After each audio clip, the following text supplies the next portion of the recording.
Ang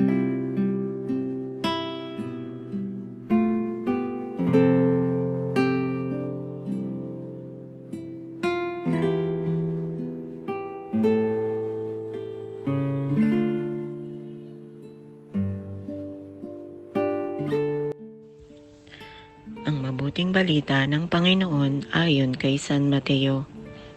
Noong panahong iyon, sinabi ni Jesus sa kanyang mga alagad, "Kung magkasala sa iyo ang kapatid mo, puntahan mo siya at kausapin ng sarilinan.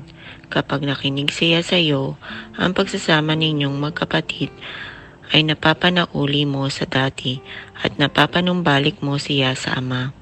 Ngunit, kung hindi siya makinig sa iyo, magsama ka pa ng isa o dalawang tao upang ang lahat ng pinag-usapan ninyo ay mapatunayan ng 2 o 3 saksi.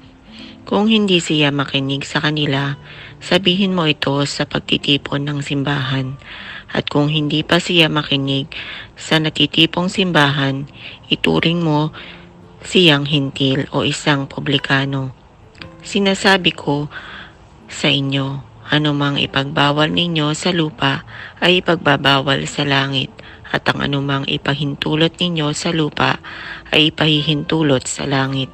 Sinasabi ko pa rin sa inyo, kung ang 2 sa inyo rito sa lupa ay magkaisa sa paghingi ng anumang bagay sa inyong panalangin, ipagkakaloob ito sa inyo ng aking Amang nasa langit, sapagkat saan man may 2 o 3 pagkakatipon dahil sa akin, naroon akong kasama nila."